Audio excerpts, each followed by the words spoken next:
Hey guys, today I'm going to be showing you how to make this DNA ring right here on the screen. I'll pop up a photo. All you will need for this ring is some nylon cord. You'll need some pliers, some cutting pliers, some colored beads, and one crimp bead. So you can look this one up if you don't know what they do. So this one is just for when you're finished the ring and you want to tie it off without any knots. You just pop that one on, and when you squeeze it, it'll keep the string in place. So I'm going to be using a crimp bead, but let's just get straight into it. So the first thing you want to do is you want to take your nylon cord and you want to thread 5 of one color onto the string. So 1, 2, 3, 4, and 5, and you can just let those ones go, and then 6 of the other color onto the string as well. So 1, 2, 3, 4, 5, and 6. So for one color you have 6, and then the other color you have 5. Now what you're going to do, you're going to take both ends of the cord. You thread on the color that you have less of. So I have less of the green, so I'm going to put one green bead on there like that. And then with the other end of the string, you want to go back through that bead. So it'll look like a little X, just like that. And then you pull both ends, and when you pull both ends, you'll see this little circle. Now the next thing you want to do is make sure that the circle is in the middle of the string. So I'm going to take both ends and just sort of run it down, make sure that's in the middle. So see how on this side I've used the pinks? That means on this end of the cord I'm going to be putting 5 green ones instead. So I'll take 5 green and 5. So I'll show you guys that one. So as you can see here, there's 5 greens on the side that originally had the pink. Now on the other side you're going to put 5 pink ones. 4 and 5. So it should just look like this. There's 5 greens on one side and 5 pinks on the other side. So they've switched sides now. And as you can see on this one, on the circle below, there's a green bead in the middle, which means that now we are going to be using a pink bead. So we're doing the same as before. We're going to take 2 ends.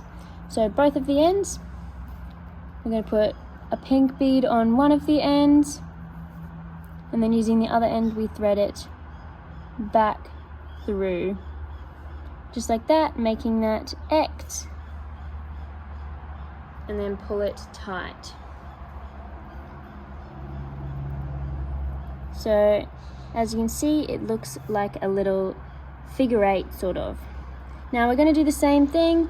So on this side, this time we are going to be putting 5 pink ones, and on this side we are going to be putting 5 green ones. So I'll be back and I will do that step. Okay, it got a bit dark, so I just turned a light on, but I went and put 5 pink beads on one side and then 5 green beads on the other side. And now same as before, as you can see in the middle there we have our pink bead, so this time we're going to be using a green bead.